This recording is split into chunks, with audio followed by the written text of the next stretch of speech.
You can just imagine all the parents who are going to go through that all over themselves, parents of much younger children, much more impressionable children, children who shouldn't be seeing anything like this at this time of year, no less.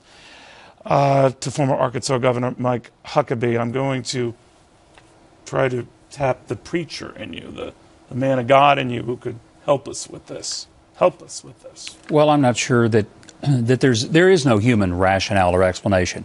I was governor in 1998 on March the 31st when the Jonesboro school shootings happened.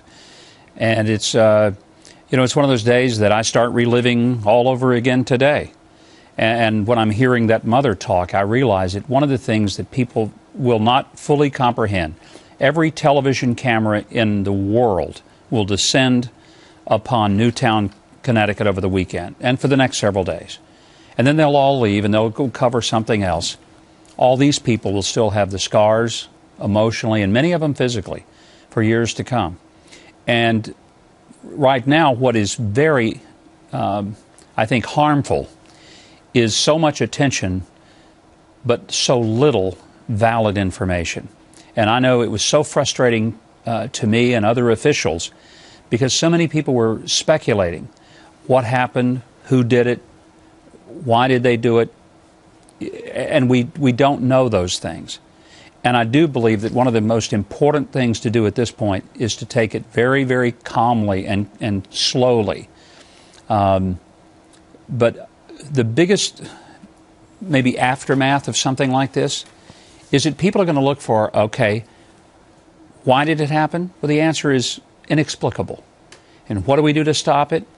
You can take certain measures, and I think that your previous guest, had a lot of great ideas, which is very important. But ultimately, you can take every gun away in America and somebody will use a bomb. When somebody has an intent to do incredible damage, they're going to find a way to do it. In the case of the Jonesboro shooters, we're talking about an 11 and a 12-year-old kid who took high-powered rifles and gunned down their classmates and teachers after they had got them into a schoolyard by setting off a fire alarm where they were trapped in a fenced area and couldn't get back in because the door locked after them. They were sitting ducks. And the question, kept, how can an 11 and a 12-year-old do this? Well, the answer is nobody can understand how that can happen. And so, people will want to pass new laws, but unless you change people's hearts, there I transition to the, maybe to the pastor side. This is a hard issue. It's not something, laws don't change this kind of thing.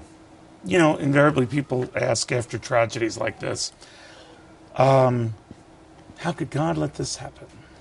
Well, it's an interesting thing.